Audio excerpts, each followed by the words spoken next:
नमस्कार विद्यार्थी मित्रांनो, SVG कोचिंग इन्स्टिट्यूट या यूट्यूब चॅनलमध्ये आपलं स्वागत. आज आपण बघणार आहोत स्टँडर्ड 10चा सायन्स अँड टेक्नॉलॉजी पार्ट 1 म्हणजेच विज्ञान आणि तंत्रज्ञान भाग 1 यामधला पहिला धडा, फर्स्ट चॅप्टर ग्रॅव्हिटेशन म्हणजेच गुरुत्वाकर्षण. हा धडा बोर्डाच्या दृष्टीने खूप महत्त्वाचा आहे, कारण या धड्यामध्ये खूप साधे साधे क्वेश्चन विचारले जातात आणि हा धडा तुम्हाला फक्त 10वी साठी मर्यादित नाही, तर तुम्हाला 10वी नंतर 11वीला तुम्ही गेलात तरीही तुम्हाला हा धडा भेटणार आहे. त्यानंतर 11वीला गेल्यानंतर तुम्हाला पूर्ण 100% हा धडा आहे तसा तुम्हाला 11वीला बघण्यात येणार आहे. त्याच्यामुळे तुम्हाला यावर्षी जास्त फोकसने तुम्हाला हा धडा शिकायचा आहे. तर आपण या धड्यामध्ये काही पॉइंट्स बघणार आहोत. आपण सुरू करूया आपल्या SVG कोचिंग इन्स्टिट्यूट या यूट्यूब चॅनलमध्ये. आणि तुम्हाला आमचे नोट्स किंवा जे काही आमचे स्टडी मटेरियल आहे ते तुमच्यापर्यंत पोहोचतील, तर तुम्ही खाली दिलेल्या डिस्क्रिप्शनमध्ये जे काही लिंक आहे त्या लिंकद्वारे आमच्याशी तुम्ही संपर्क करू शकता आणि हे नोट्स मिळवू शकता. तर आपण सुरू करूया चॅप्टर्सला. सुरू करूया आपण चॅप्टर. आपल्याला चॅप्टर बघायचं आहे गुरुत्वाकर्षण, ग्रॅव्हिटेशन. या चॅप्टरमध्ये मेन गोष्ट आपल्याला शिकायची आहे की ग्रॅव्हिटेशन या शब्दाचा अर्थ काय आहे, गुरुत्वाकर्षण या शब्दाचा अर्थ आहे. तर ग्रॅव्हिटेशन म्हणजे गुरुत्वाकर्षण या शब्दाचा अर्थ फक्त असाच नाही की पृथ्वी कुठलीही वस्तू तिच्याकडे खेचते. फक्त या शब्दापर्यंतच तो शब्द महत्वाचा नाही, त्याचं लिमिटेशन एवढंच नाही. तर त्याचं लिमिटेशन काय आहे, म्हणजे त्याची जी काही थिअरी आहे ती काय सांगते आपल्याला ग्रॅव्हिटेशन, की या विश्वामध्ये म्हणजे या युनिव्हर्समध्ये कुठल्याही दोन ऑब्जेक्टमध्ये, या विश्वामध्ये म्हणजेच या युनिव्हर्समध्ये कुठल्याही दोन ऑब्जेक्ट म्हणजे दोन वस्तूंमध्ये जे आकर्षण बल असतं त्याला आपण ग्रॅव्हिटेशन म्हणतो. लहानपणापासून आपण शिकलेलं असतो की ग्रॅव्हिटेशन म्हणजे काय. ग्रॅव्हिटेशन म्हणजे एक काहीतरी वस्तू आहे ती जमिनीवर ते पडते. जमिनीवर ते पडते म्हणजे आपण राहतो पृथ्वीवरती म्हणून पृथ्वीवर ते पडते. तर इथपर्यंतच नाहीये, तर भरपूर म्हणजेच आपले जे काही युनिव्हर्स आहे ते फक्त चंद्र, पृथ्वी किंवा पृथ्वी, सूर्य एवढ्यापर्यंतच सीमित नाही, म्हणजेच मर्यादित नाही, लिमिट तेवढीच नाही त्याची. तर खूप मोठं विश्व आहे. तर या विश्वामध्ये कोणतीही गोष्ट कुठल्याही गोष्टीला काय करते, आकर्षित करत असते. तर ते आपण या धड्यांमध्ये बघणार आहोत. तर सुरू करूया आपण आज पहिला धडा. याच्यामध्ये आपल्याला बघायचं आहे काय काय. आपल्याला या धड्यामध्ये काही पॉइंट्स दिलेले आहेत जे तुमच्या पुस्तकातही दिसतात तुम्हाला.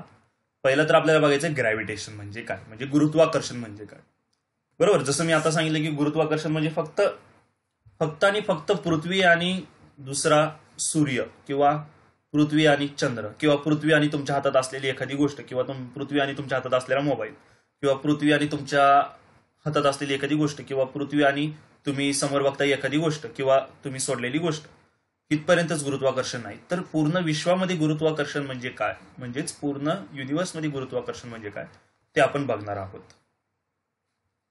त्यानंतर सेकंड बघणार आहोत आपण circular motion and centripetal force, वर्तुळाकार गती आणि अभिकेंद्री बल. तर वर्तुळाकार मोशन म्हणजेच बघा, तुम्हाला माहिती आहे की आपली जी पृथ्वी म्हणजेच आपण त्याला धरती माता म्हणू ना, आपला अर्थ, राईट. अर्थ आपला काय आहे, आपण ज्याच्यावरती राहतो तो कोणता प्लॅनेट आहे, अर्थ. बरोबर. मग अर्थच्या भोवती माहिती आपल्याला कोण फिरतं, मून, राईट, म्हणजेच चंद्र. मग चंद्र ज्या मोशन मध्ये फिरतो ती मोशन आहे वर्तुळाकार मोशन, म्हणजेच सर्क्युलर मोशन, म्हणजेच वर्तुळाकार गती. आणि तो फिरता फिरता पृथ्वीच्या बाहेर कधी, म्हणजेच पृथ्वीच्या त्या ऑर्बिटमधनं कधी बाहेर जात नाही. समजतंय. म्हणजेच आज त्याला वाटलं की तुम्हाला एक मी ते दाखवतो काढून, की समजा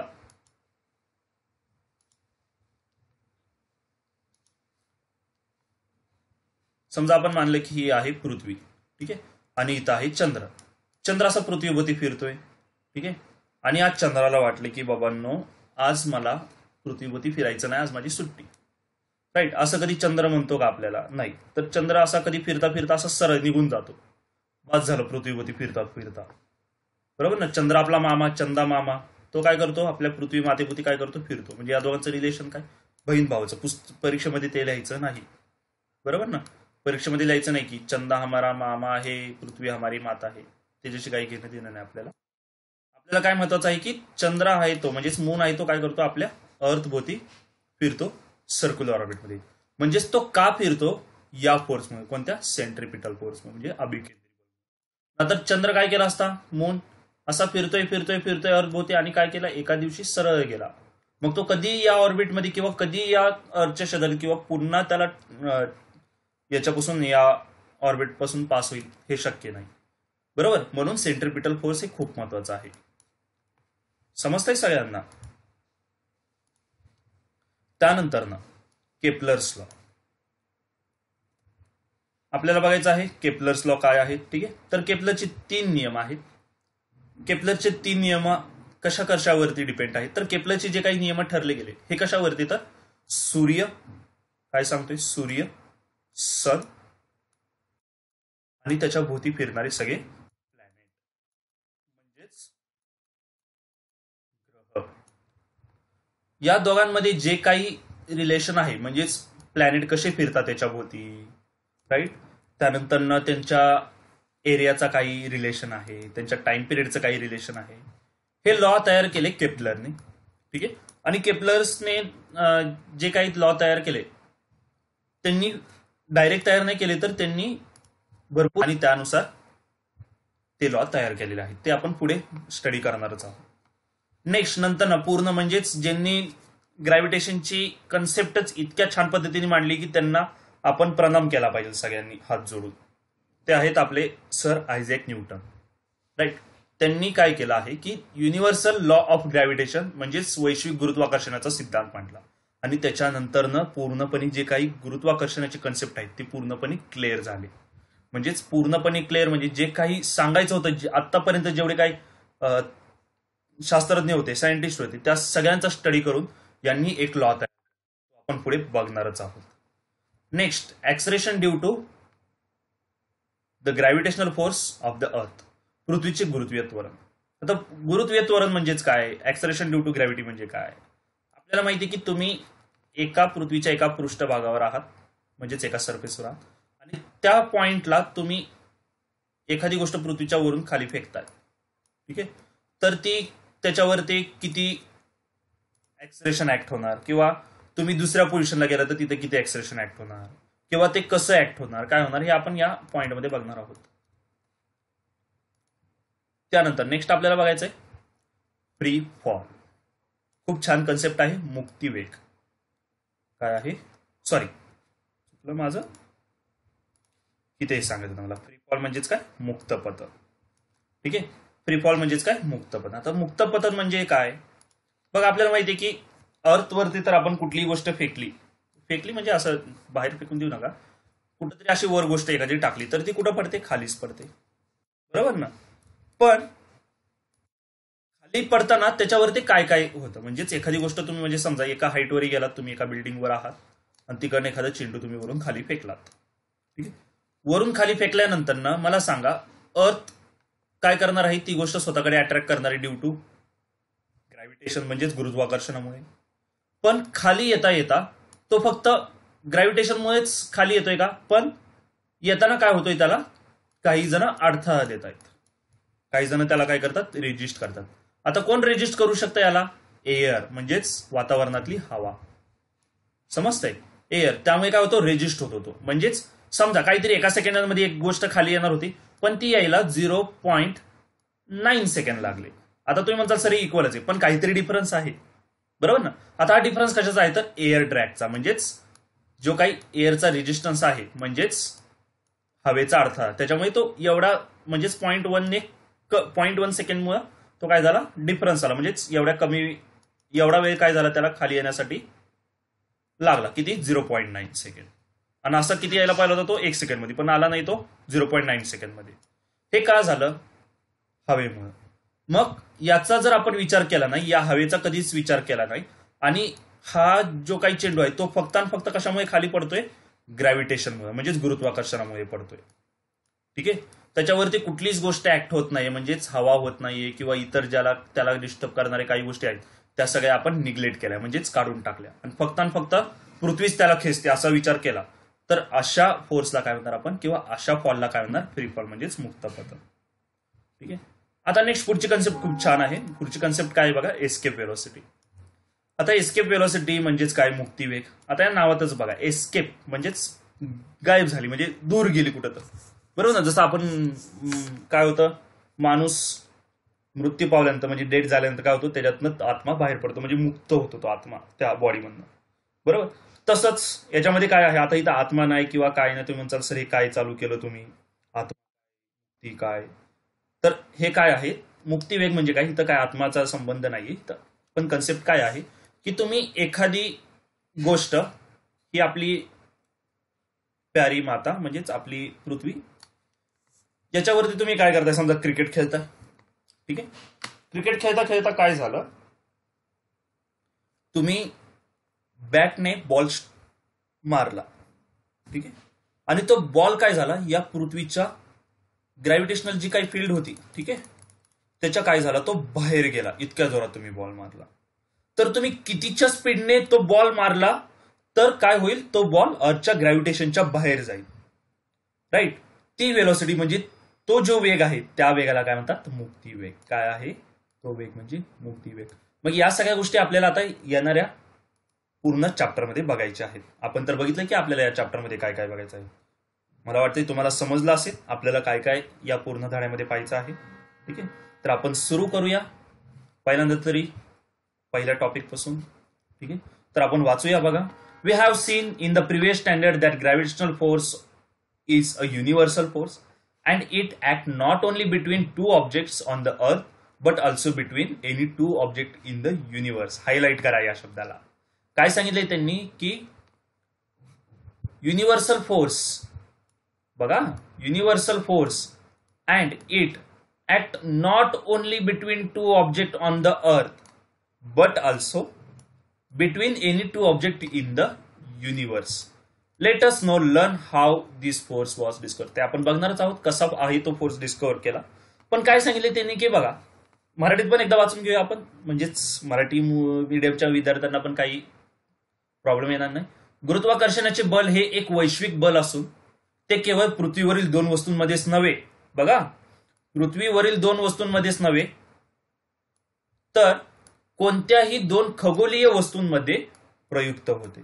हे आपण मागील इयत्तेत पाहिले आहे, लास्ट इयरला बघितलंच आहे. पण आपल्याला माहिती की आपल्याला लास्ट इयरचं कधीच आठवत नसतं. बरोबर ना. रात गई सो बात गई, तसं वर्ष गेलं की गेलं, संपलं, काही घेणं देणं नाही. या बलाचा शोध कसा लागला ते आपण जाणून घेऊया. बरोबर. आपल्याला बघा काय सांगितलं त्यांनी की आपल्याला माहिती की ही जी अर्थ आहे, आपण काय करतो, या अर्थवरतीच फक्त विचार करतो. बरोबर ना.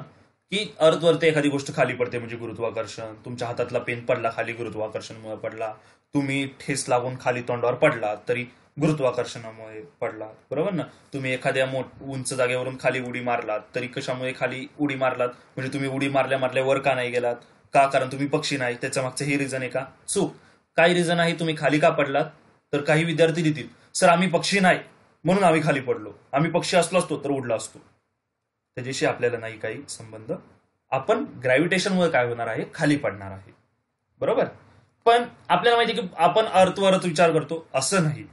तर आपल्याला माहिती की आपल्या सोलर सिस्टीममध्ये बघा कसे प्लॅनेट्स आहेत, भरपूर प्लॅनेट्स आहेत आपल्याला माहिती. तर हे सगळे कुणाकडे अट्रॅक्ट होतात, म्हणजेच कुणाकडे आकर्षित होतात, सर्वात तेजस्वी जो आहे तो सूर्य. बरोबर ना. त्याच्याकडे काय होतात, अट्रॅक्ट होतात, म्हणजेच आकर्षित होतात. आणि त्याच्यामुळे ते त्याच्या कक्षेत फिरतात, ऑर्बिटमध्ये फिरतात. बरोबर. पण फक्त आपल्या सूर्यमालेपुरते पण मर्यादित नाही. बरोबर ना. म्हणजे तुम्ही विचार कराल की ठीक आहे, पृथ्वी आणि आपल्या म्हणजे हातात असलेली एखादी गोष्ट किंवा पृथ्वी आणि पृथ्वीवर असणारी गोष्ट एवढ्यामध्येच गुरुत्वाकर्षण नाही, तर आपल्या सूर्यमालेपर्यंत आहे. तर असं नाही.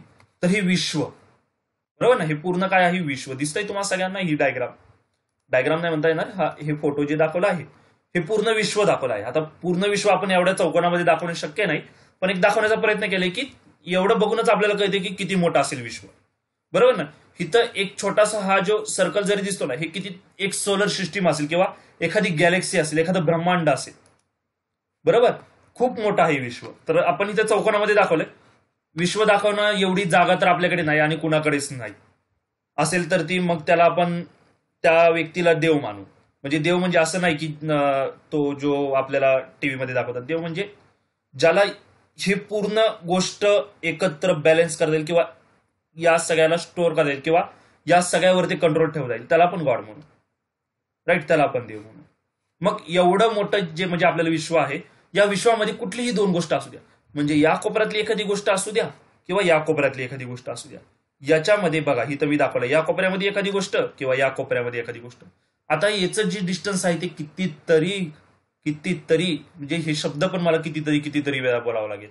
कितीतरी लाईट इयर, म्हणजेच लाईट इयर हे म्हणजे प्रकाश वर्ष या युनिटमध्ये म्हणजे या एककामध्ये मोजून पण कमीच पडेल ते, म्हणजे आपण मोजूच शकत नाही कधी. एवढ्या लांबचे वस्तूंमध्ये पण काय असणार आहे, दोघांमध्ये आकर्षण बल असणार आहे. समजतंय? त्यामुळे आपल्याला आता काय कळालं की गुरुत्वाकर्षण म्हणजे काय. गुरुत्वाकर्षण बल हे जे आहे हे एक वैश्विक बल आहे. हे काय आहे, एक युनिव्हर्सल फोर्स आहे.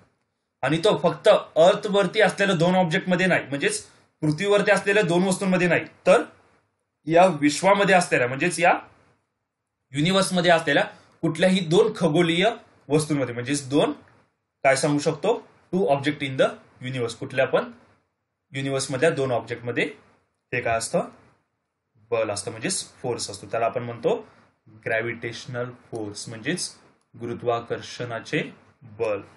सगळ्यांना मला वाटतं समजलं असेल.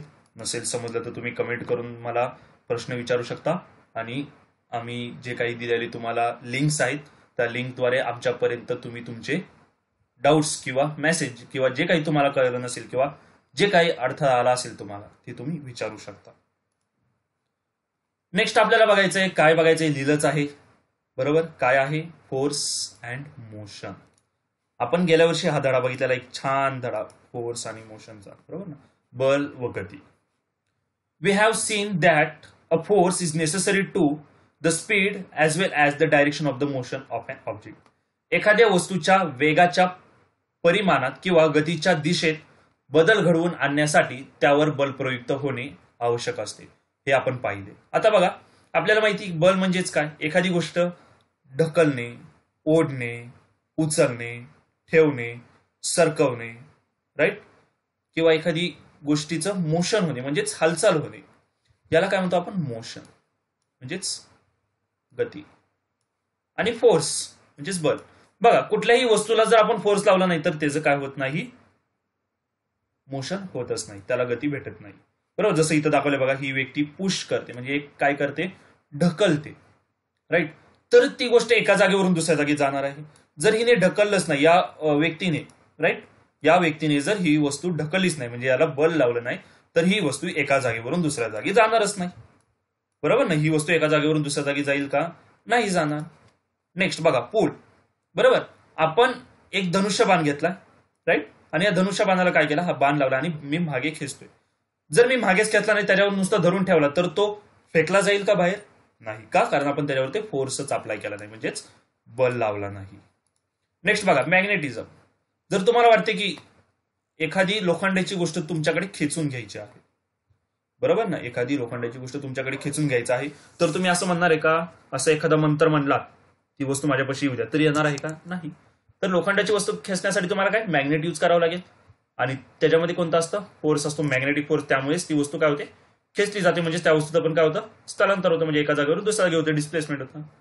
नेक्स्ट बघा, आपण ग्रॅव्हिटेशन थोडंसं शेवटला बघूया, पुढचं बघूया आपण, फ्रिक्शन, बरोबर ना. म्हणजेच बघा, जर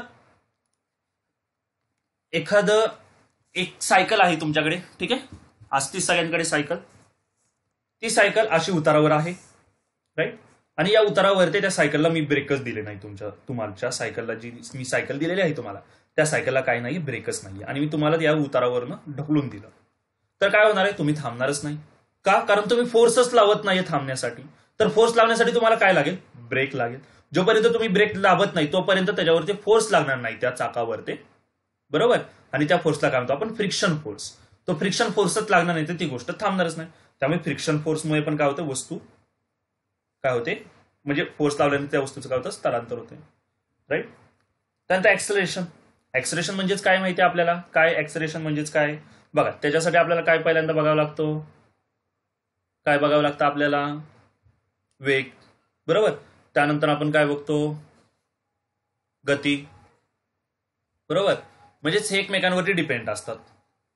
राईट. म्हणजेच आपण डिस्टन्स अपॉन टाइम जर घेतलं तर काय येणार आहे, वेलॉसिटी. बरोबर. आणि जर आपण वेलॉसिटी अपॉन टाइम घेतलं तर ते काय होणार आहे, ऍक्सलरेशन आहे. ते पण आपण पुढे बघणार आहोत. गुरुत्वाकर्षणाचं ऍक्सलरेशन बघणार आहोत, म्हणजेच ऍक्सलरेशन ड्यू टू ग्रॅव्हिटी, म्हणजेच गुरुत्वीय त्वरण. आता ग्रॅव्हिटी, आता इथं बघा दाखवलंय मस्तपैकी, जे फेमस ग्रॅव्हिटी हा शब्द आला की हे चित्र तुमच्या डोळ्यासमोर आलंच पाहिजे. बरोबर ना. कारण हे पूर्ण म्हणजे ज्यापासून कितीतरी वर्ष झाली किंवा आपण ग्रॅव्हिटी हा शब्द बोललो तर आपल्याला काय हेच आठवतं, एक सफरचंदाचं झाड, एक सफरचंद, तो खाली पडणार आणि तो खाली पडल्याला एका व्यक्तीला प्रश्न पडणार आणि त्या व्यक्तीचं नाव काय असणार, sir Isaac Newton.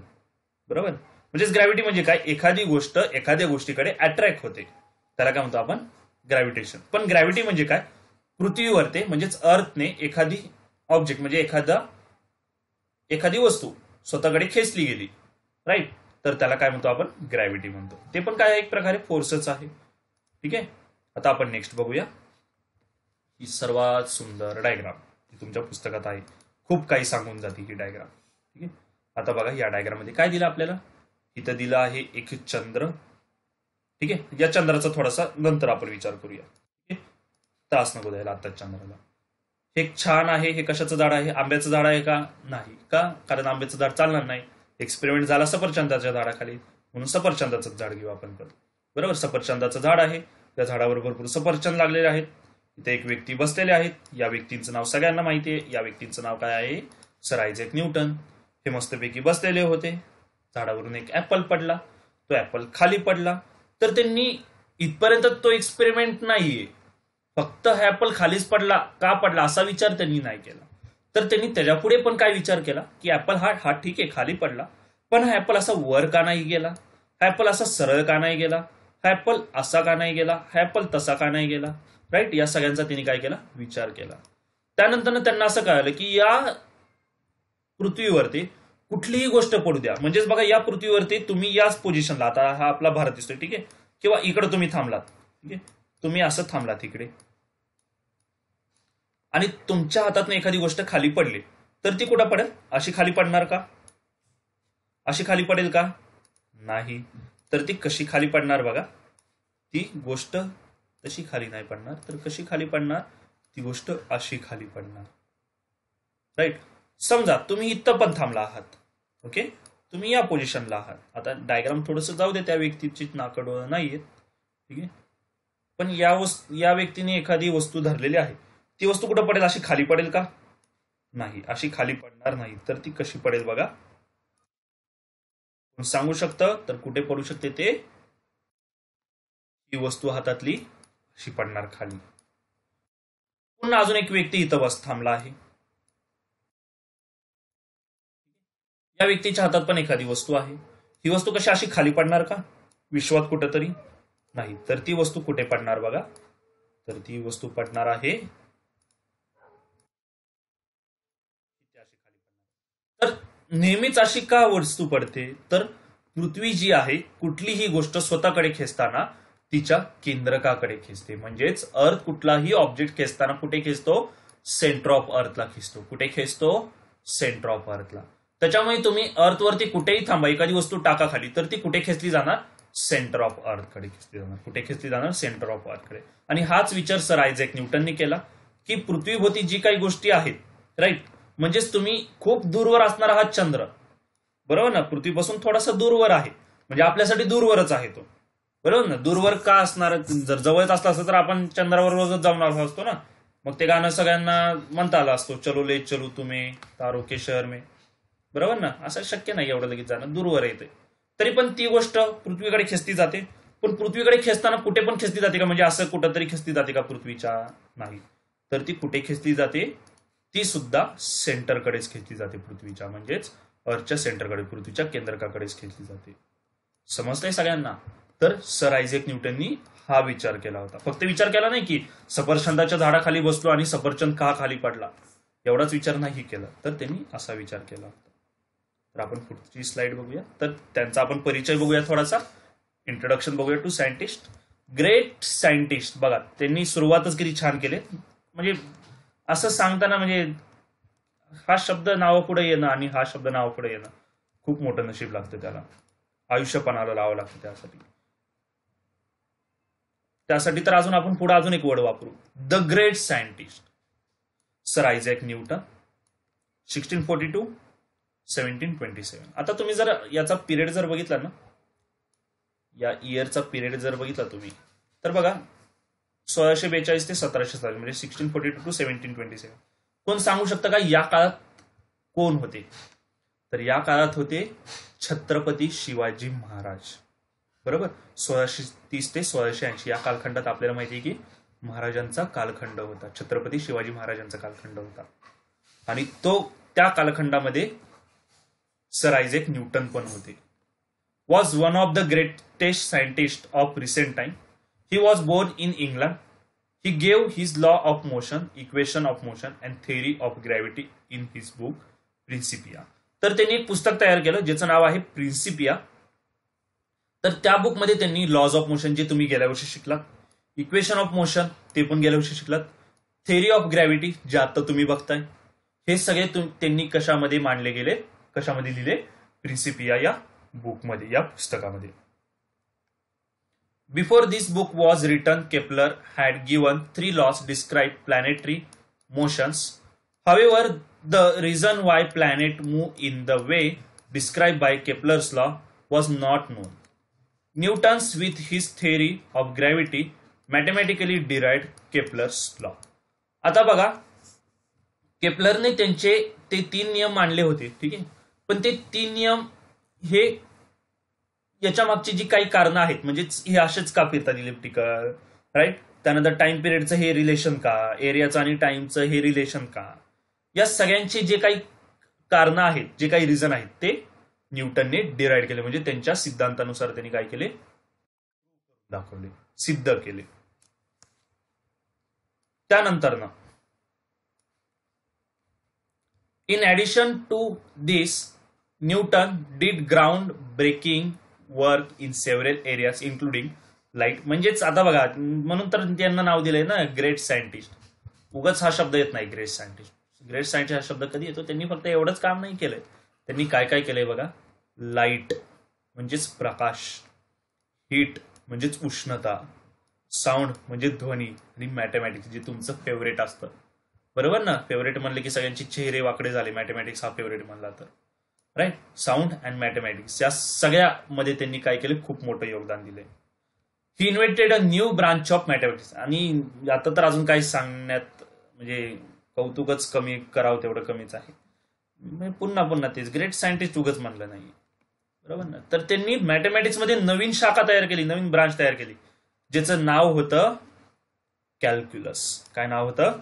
Calculus. Calculus नावाची एक नवीन ब्रांच तयार केली त्यांनी मॅथमॅटिक्स मध्ये. And he wide ranking application in physics and mathematics. He was the first scientist to construction a reflecting telescope. त्यानंतर ना परावर्तक दुर्बीण म्हणजेच रिफ्लेक्टिंग टेलिस्कोप तयार करणारे हे पहिले सायंटिस्ट आहेत, ठीक आहे. हे तुम्हाला एमसीक्यूला कुठेतरी विचारू शकतात, ठीक आहे. The first scientist to construct a reflecting telescope dash dash, Kepler, Newton, Einstein. तर तुम्ही काय लिहू शकता? Sir Isaac Newton. समजतंय? तर आपण पुढचा पॉइंट बघूया. नेक्स्ट पॉइंट आहे वर्तुळाकार गती म्हणजेच अभिकेंद्रित बल. खूप छान, इथे 2 चित्र दिसत आहेत तुम्हाला, ठीक आहे. म्हणजे circular motion and centripetal force. Circular motion, circular म्हणजे कसा? वर्तुळाकार, ठीक आहे. बघा, भरपूर मुलांचा गोंधळ होतो. सर्कल बोलतात आणि त्याला गोल म्हणतात. काही जण गोल म्हणतात, त्याला सर्कल म्हणतात. काही जण वर्तुळ म्हणतात, त्याला स्पिअर म्हणतात, ठीक आहे. एकदम एक छोटीस, तो आता थोडस विषांतर होत आहे.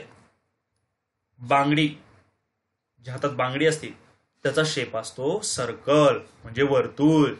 चेंडू म्हणजेच बॉल, त्याचा जो शेप असतो तो असतो स्पियर. तो असतो स्पियर म्हणजेच गोल, ठीक आहे. आता पहिली दुसरीचा चॅप्टर चालू झाला, जाऊ द्या, ठीक आहे. तर आता बघा, इथं एक त्यांनी एक्सपेरिमेंट दिला. आता एक्सपेरिमेंट खूप छान आहे. एक्सपेरिमेंट काय करायचं आहे, ठीक आहे. एक्सपेरिमेंट असा आहे की एक दगड घ्या, चेंडू घ्या, मोठा काहीतरी ठोकळा घ्या, ठीक आहे.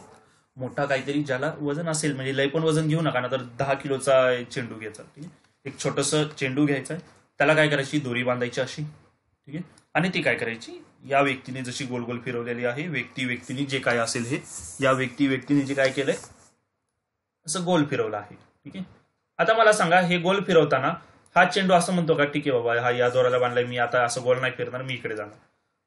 ठीक आहे, त्याची इच्छा आहे इकडनं इकडे जायची, पण त्याला जाता येत आहे का, नाही येते जाता.